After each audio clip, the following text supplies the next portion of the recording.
Hello everyone and welcome back to the channel.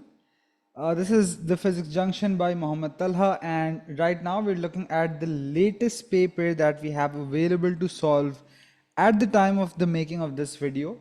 So at the time of the making of this video, June 25 session is going on, and the O-level physics and the IGCSE physics papers are about to happen. So the most recent paper that we do have to practice is Feb-March 2025. And again, it's going to be obviously much more useful for the IGCSE students, but also for the O-level students. It's going to give you some idea of what the more recent questions are like. So some people want to have a look at IGCSE questions as well. So this video is for them. So we'll start with question number 1, which shows a force extension graph for a spring. So forces are given in Newton, extensions are given in meters. As expected, you have a straight line through the origin. And obviously, if I just think about the stuff that I already know and not even looking at the questions right now, I know that the limit of proportionality has not been exceeded. Because if it had been exceeded, the graph would have become a curve. And if it's a force extension or an extension force or a force length, or a length force graph, remember that it always curves towards the length or the extension axis. So it would have gone something like this, right? Without actually ever becoming horizontal, it curves towards the extension or the length axis. It says calculate the spring constant K of the spring. So I know that one point is 0, 0, which is the origin. So just for any force, I can find out what's the extension that we get, and we can divide. So basically I'm using this equation that since F equals to Kx, so K equals F over X. Here the force was 3000, the extension is 0.06. So 3000 over 0.06, that's going to give you the spring constant, which is 50,000. So I can say 5.0 into 10 to the 4. And the units are not given, so I have to write this. So this is newtons per meter, because force was in newtons, extension was in meters. A student states that the spring has not reached the limit of proportionality when a force of 4500 Newton is applied. This is true, we just saw this. State how the graph shows that this statement is true. So I can either say that it's a constant gradient, and this is the same as saying that the graph is a straight line, or you can say that it has not begun to curve yet. All right, all of these mean the same thing. Springs can be compressed by forces. The spring described by 1.1 is compressed by a force and has an extension of negative 0.025 meters. So basically it says that the negative extensions, as you can see, were labeled here. That basically refers to the compressions, right? So I need the force which causes an extension of this much. So I can also use the graph, or I can use F equals to Kx. I just found K, which was 5 into 10 to the 4. Multiply this by 0.025, right? So if it's extension or compression, doesn't make any difference. This is the force that we get. So 5 into 10 to the 4 into 0.025, which is 1250 newtons. And if I look at the graph, so at 0.025, which would be here,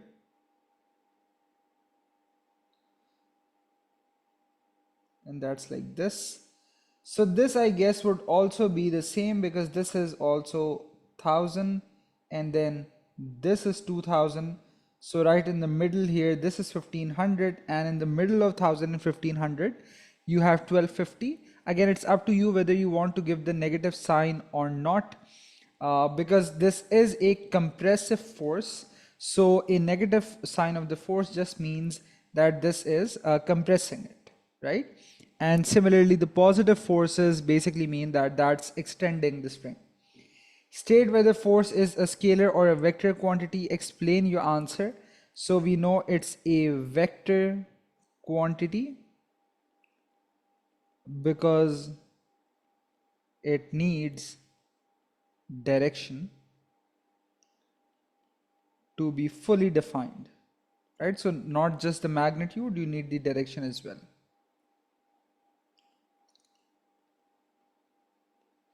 Let's go on to question 2.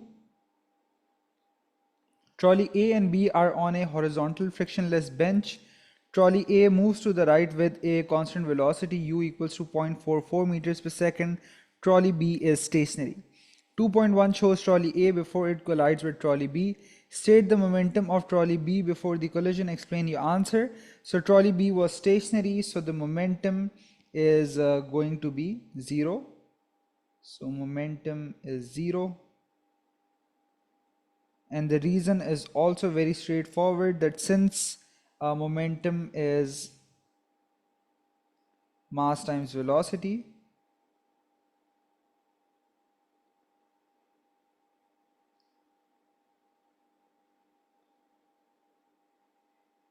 and velocity is 0 because it's stationary,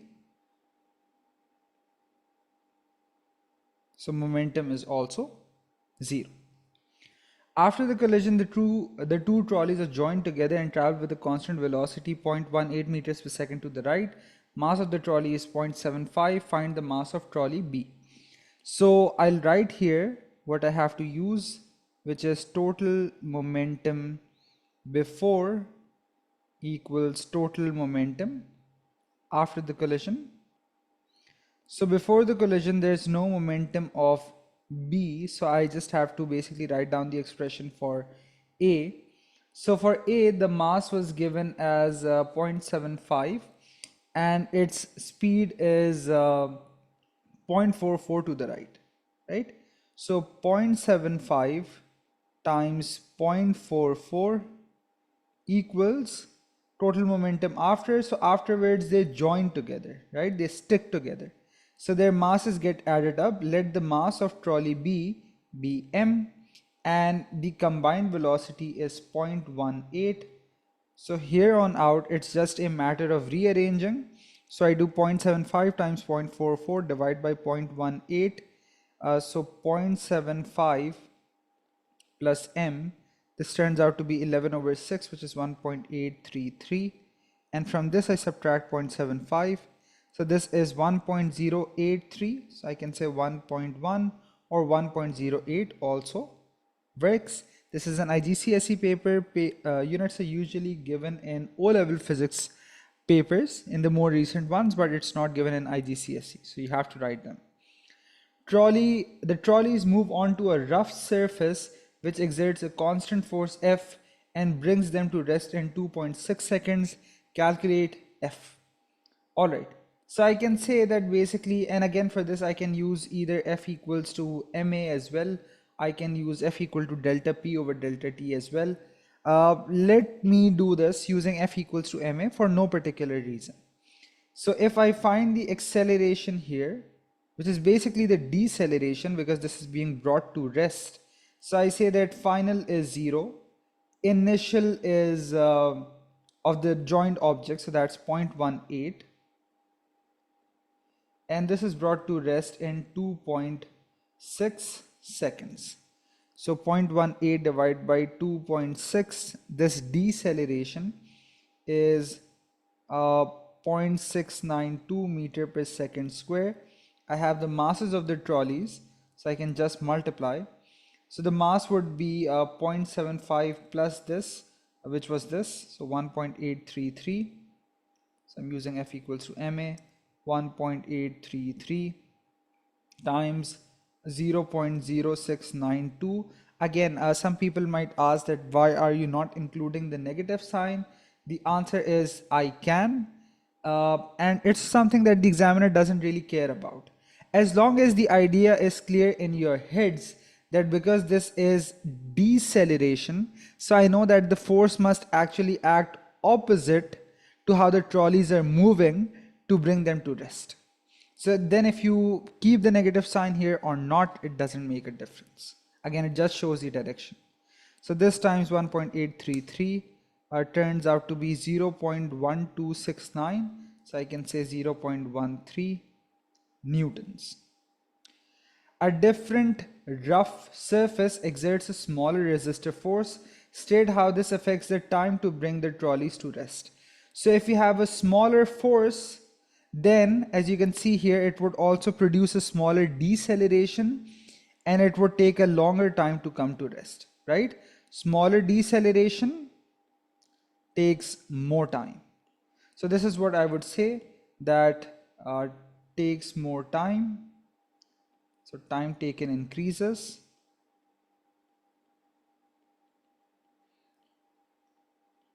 And you'll say that a lesser force produces a smaller deceleration.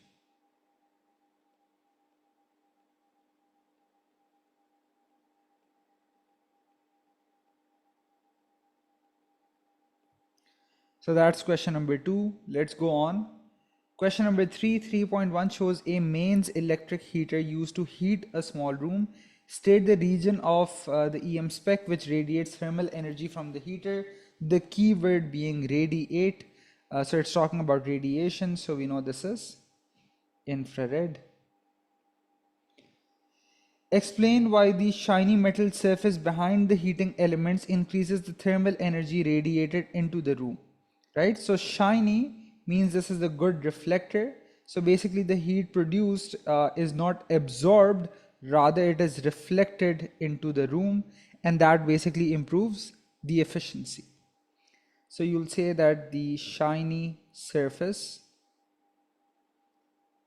is a good reflector,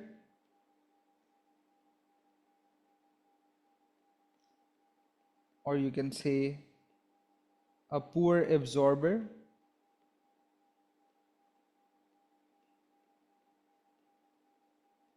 of infrared radiation. So less energy is lost. The metal outer casing of the heater is earthed. State why this is an important safety feature. So we know that when we have metal casings of appliances, then earthing basically prevents electrocution, just in case the casing becomes live.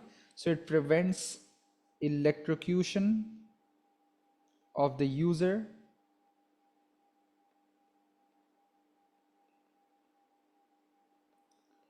In case the casing becomes live.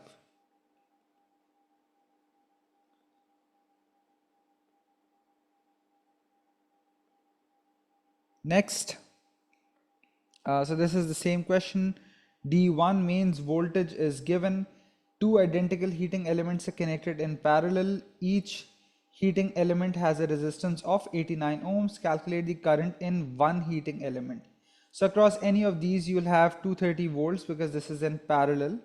And you know the resistance, so you can find the current.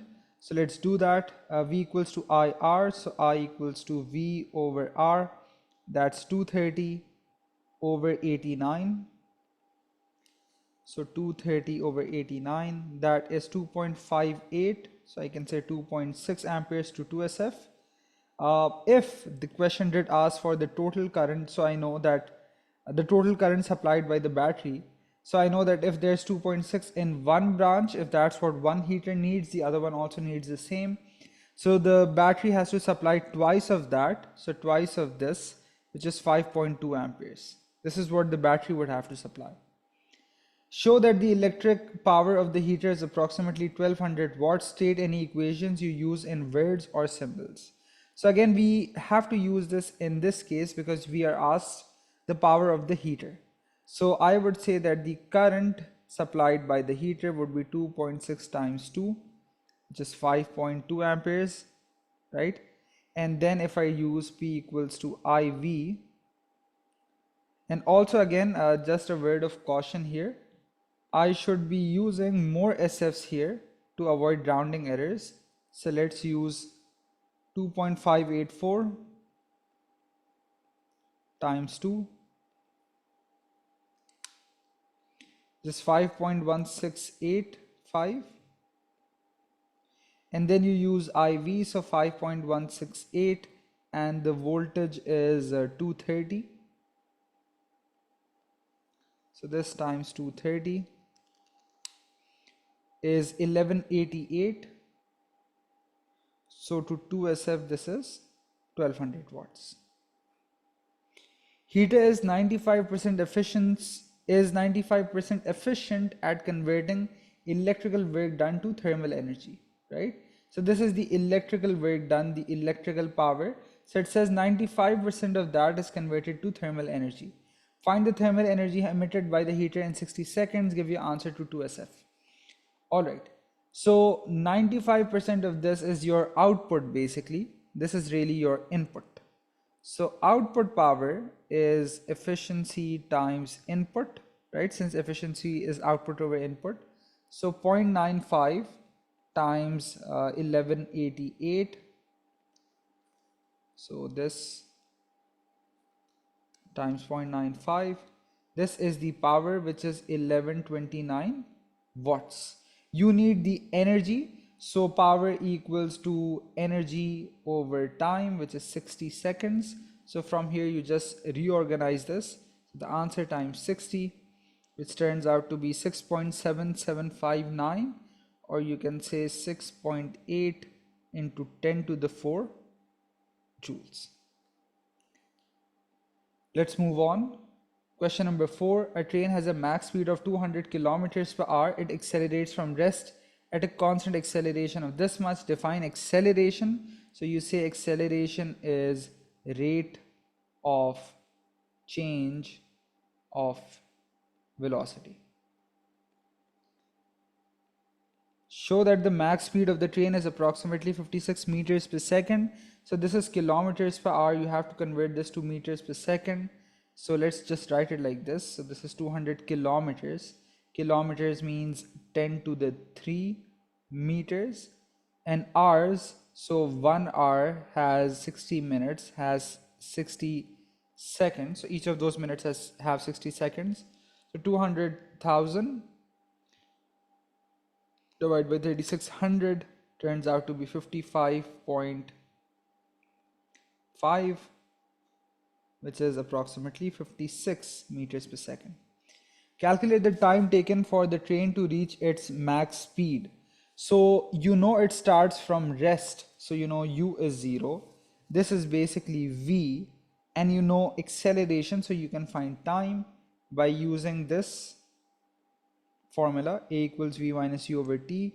So T equals V minus U over A. So that's 55.55 minus 0 over the acceleration, which is 0.7.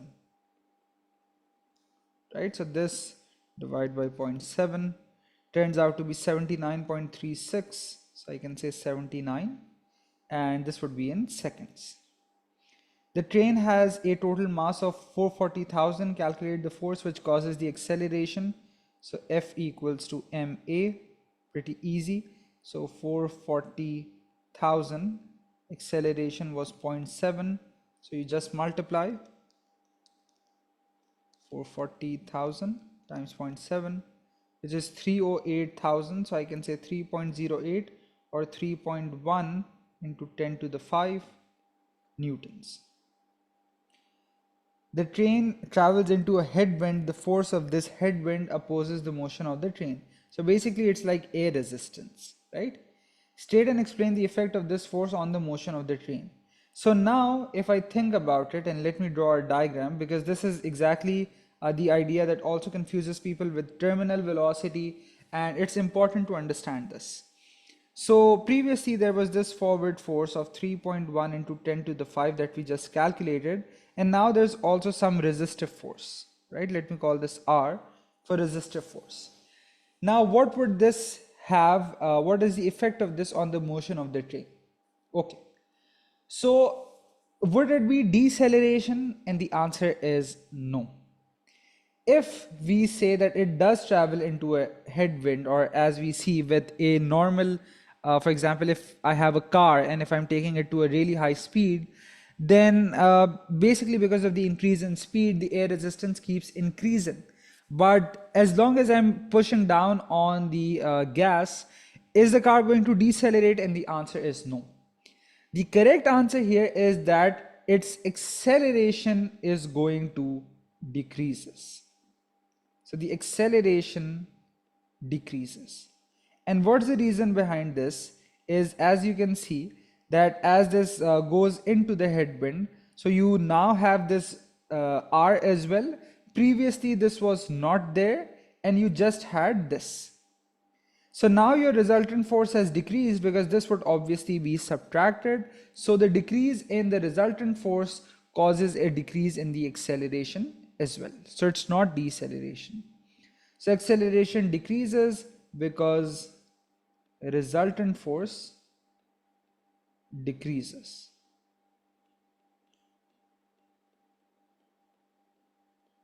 So this is an important concept. 5. An LDR has a low resistance in high light intensity, so high brightness, and high resistance in the dark. Sketch a graph of resistance against light intensity for an LDR. So let's draw something like this here, sketching the graph axis as well, because there's virtually going to be no light intensity, which causes the LDR resistance to be 0, and similarly there's going to be no so even if I have like 0 light intensity, it's going to have like a really high resistance, but it's not going to be infinite. So it's basically a graph for inverse proportion. This is resistance and this is light intensity. Now technically it should not be like this because it's wrong, because this means that the resistance is 0, is some value.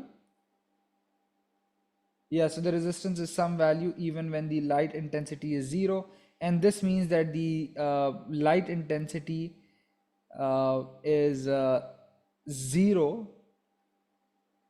No, wait a minute, what am I saying?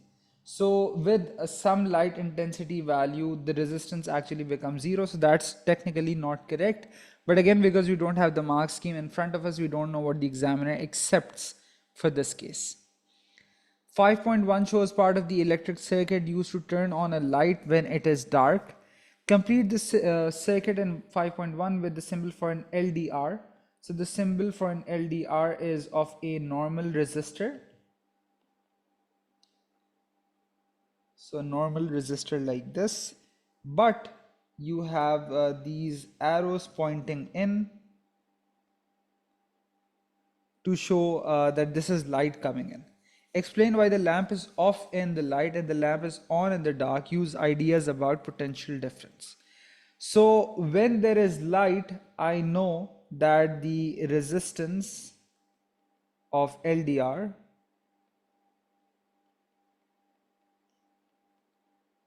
is low when there is, or I can say when light intensity increases.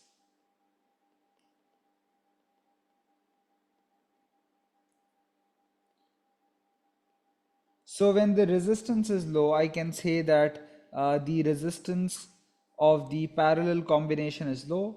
So resistance of combined parallel, or I can say resistance of the parallel combination decreases. And I would say is a smaller fraction. This is exactly the words that you have to say when talking about voltage division, is a smaller fraction of the total resistance and takes a smaller share of the EMF.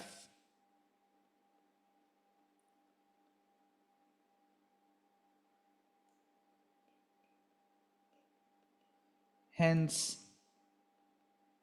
PD of the parallel combination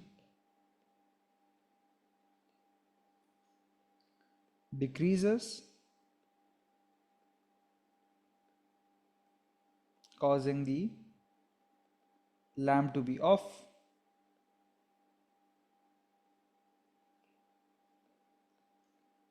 And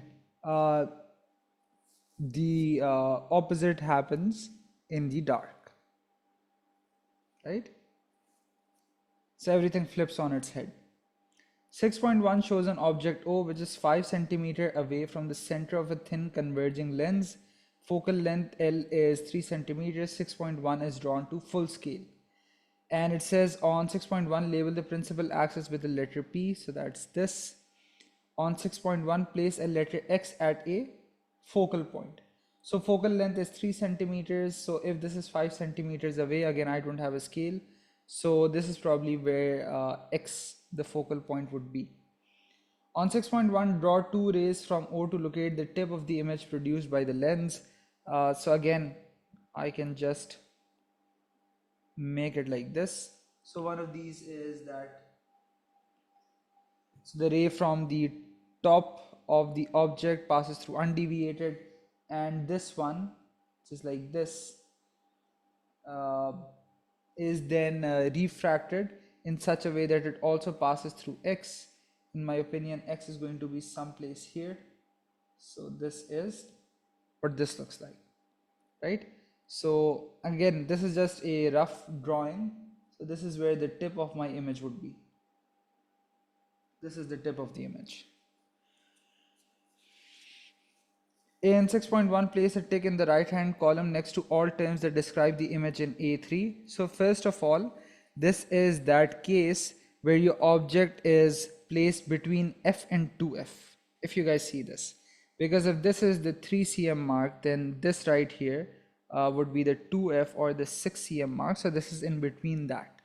So you must know this anyway, even if you did not draw this diagram, which is that the image is magnified.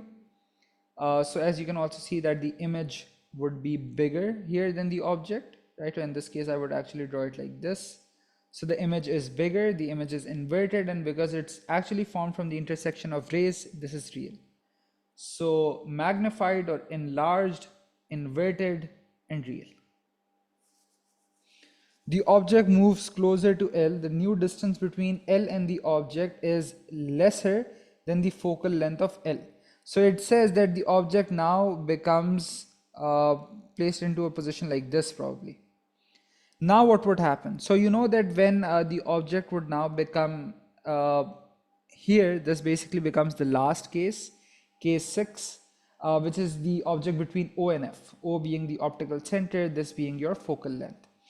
So in this case, we know that a virtual image is now formed, which is formed somewhere like this. This is also magnified, but this is virtual, and this is upright.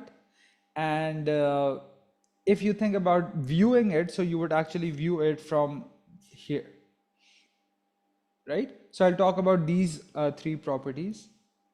So I'll say that the image formed is now virtual,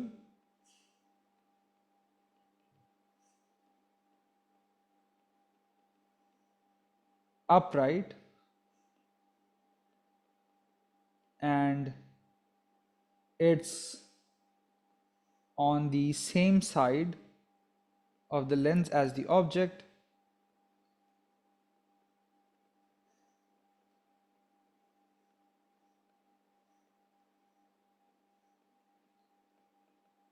So it would be viewed from the other side.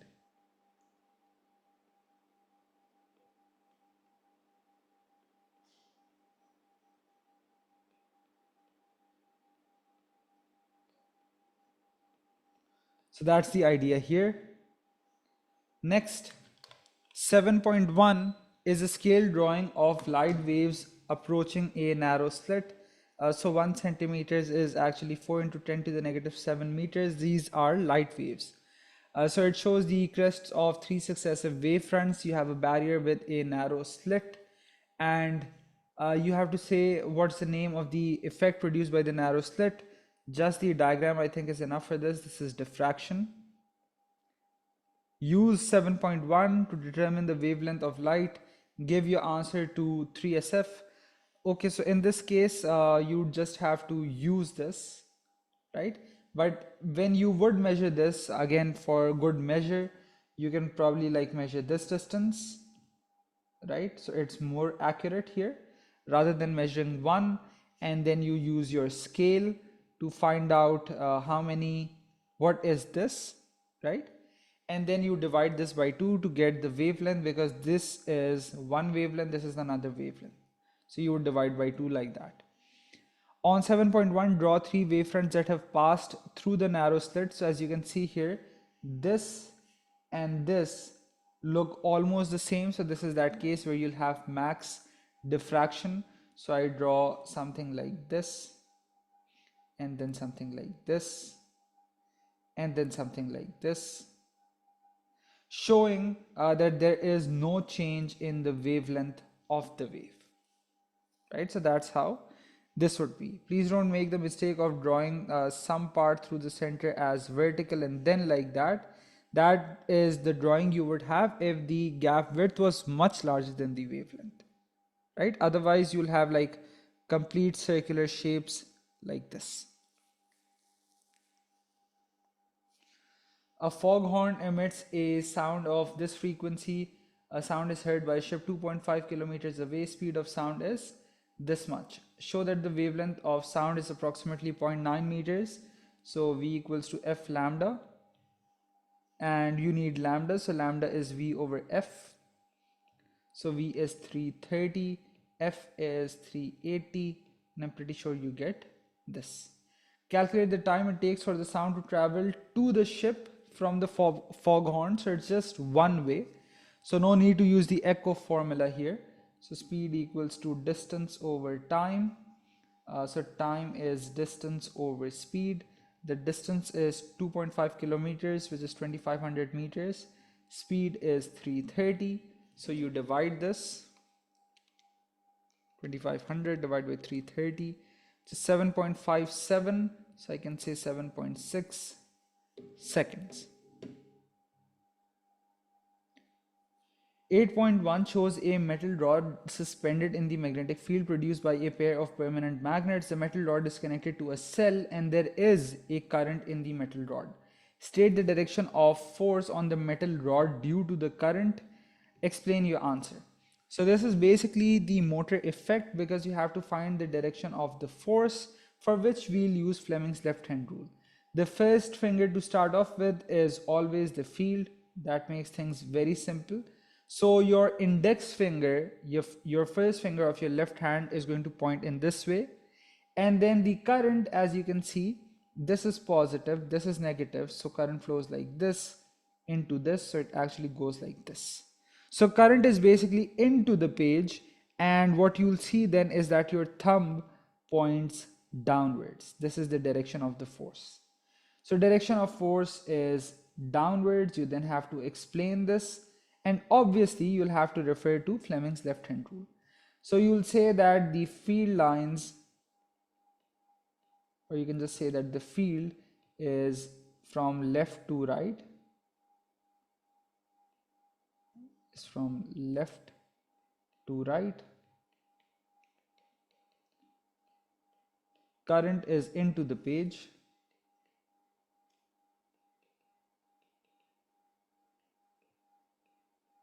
So by Fleming's left hand rule,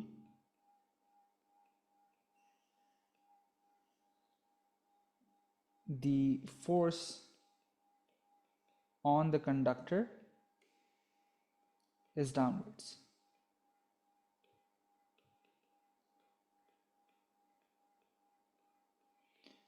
Connections to the cell are reversed.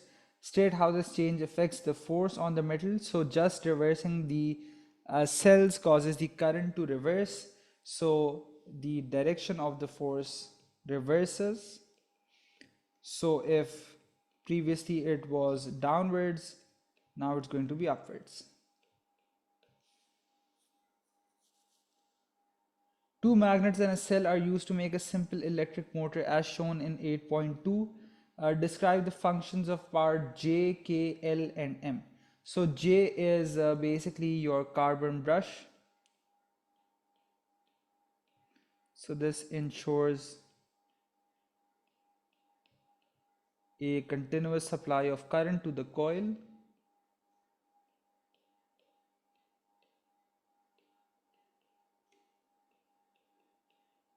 From cell to coil.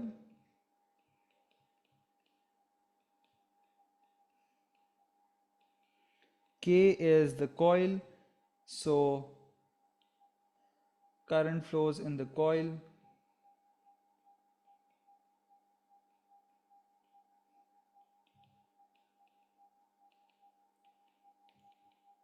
Causing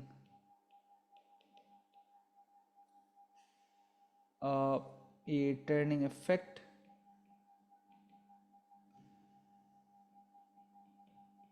Making it rotate.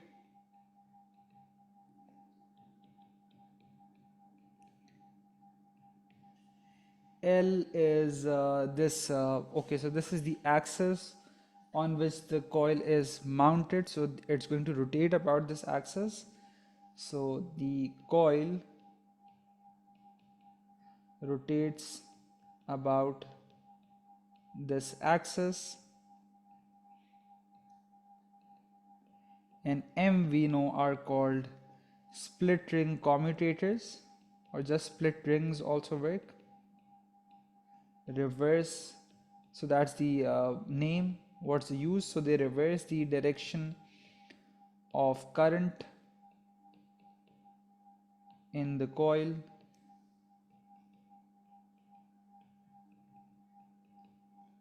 every half rotation.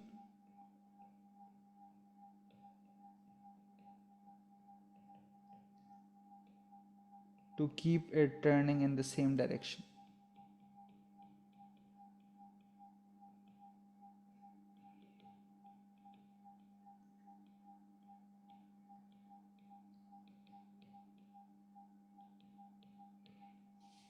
All right.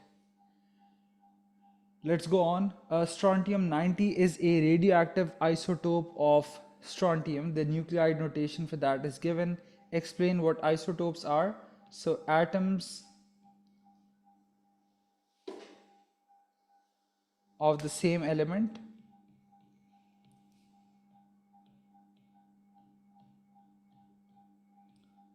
which have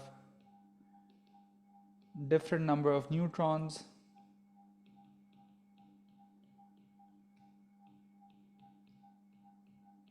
but same number of protons.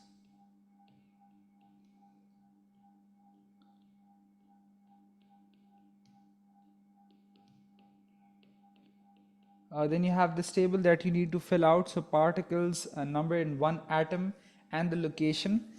So we know that protons and electrons are the same number, but we have two of those for which we'll need to look at the location. So protons are inside the nucleus, electrons are outside the nucleus. Both are 38 for an atom because an atom is electrically neutral. The neutrons is 90 minus 38, which is going to be what? 52, right? So 90 minus 38, that's 52. And then the location of this, the neutrons, is also inside the nucleus.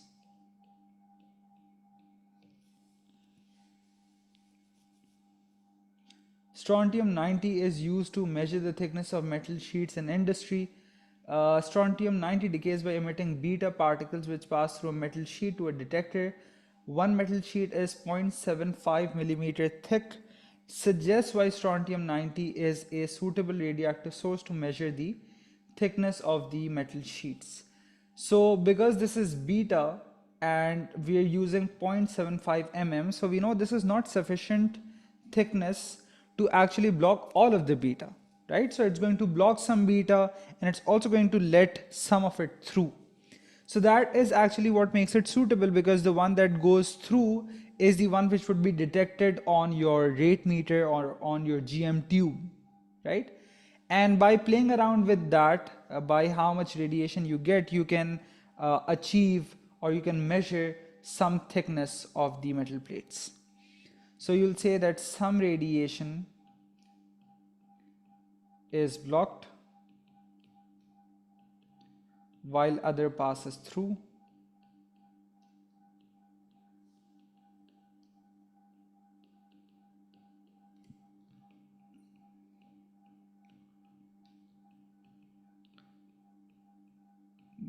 This is detected by the GM tube.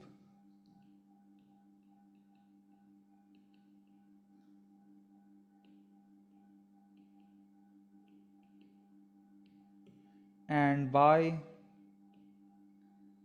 seeing how much, or we can say by observing the count rate,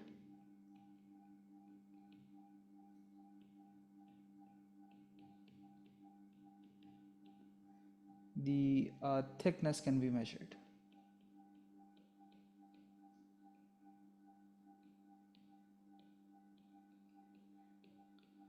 Half-life of strontium-90 is approximately 27 years. 9.1 shows the shape of a decay curve. So this is percentage of strontium remaining. Strontium-90 is replaced with a new source after 15 years. Using 9.1 suggests why a strontium-90 source that is more than 15 years old needs to be replaced with a new source.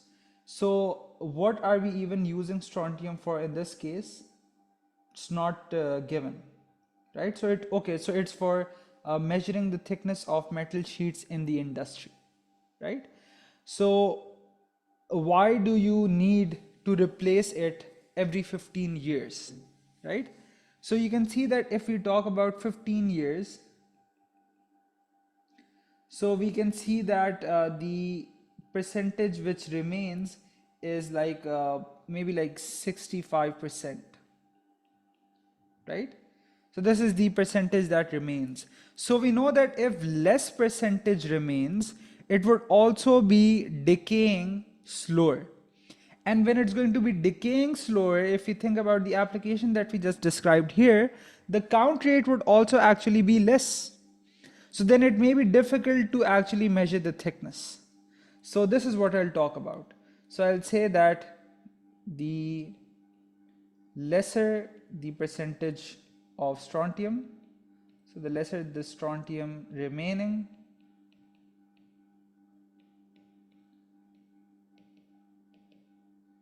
the lesser the count rate,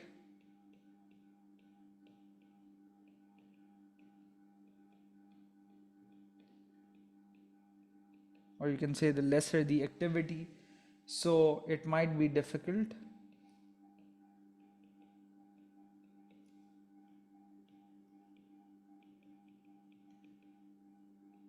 for more of the beta to pass through the aluminum and reach the other side.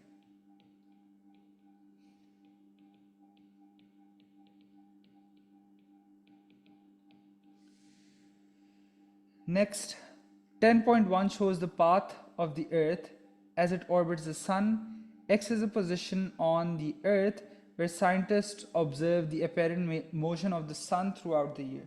Right? So X is, okay, so we have X marked on all the diagrams. So this is X somewhere here. Determine how many days it takes the Earth to move around its orbit from F to G, right? So this is one full orbit of the Earth around the Sun, which we know is 1 year, which is 365 days. This is going to be a quarter of that, right? So 365 over 4, that's 91.25. So I can say 91 days. In explanation, since this is a quarter of the orbit, takes a quarter of the time as well, so 1/4 of 365 days.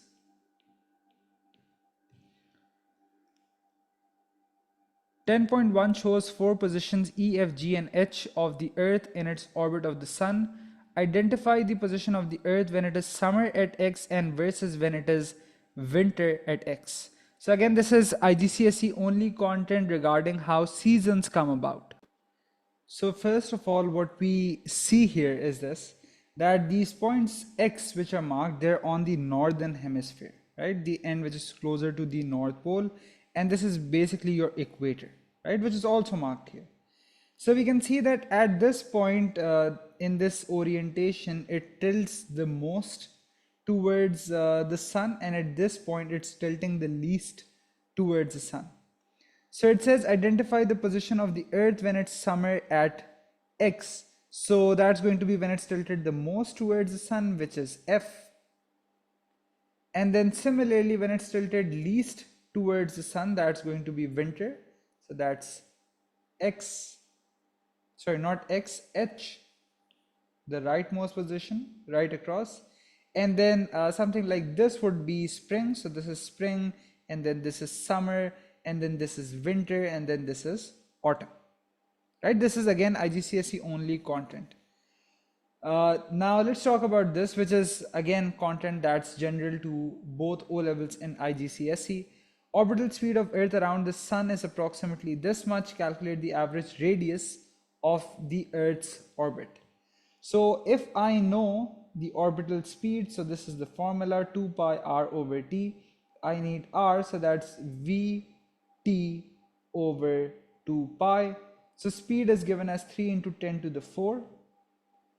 So we're talking about the orbit of the Earth around the sun, which I know takes 365 days. This is in seconds, so my time also needs to be in seconds. Every day has 24 hours, every hour has 60 minutes, every minute has 60 seconds, divided by 2 pi. So I just plug all of this into my calculator.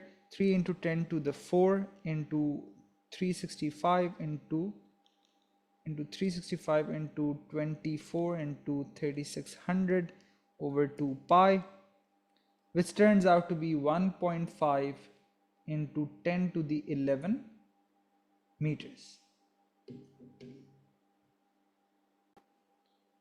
Earth is a planet in the solar system.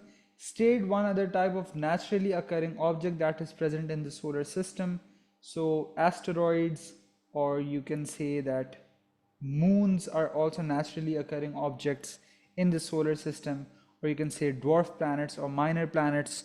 So all of these are correct. Now that wraps up this IGCSE paper. Hope that this helped you guys out. So like this video, comment if you have any questions or any suggestions, share this with whoever you feel may benefit, and subscribe to the channel for more cool content like this. And I'll see you next time.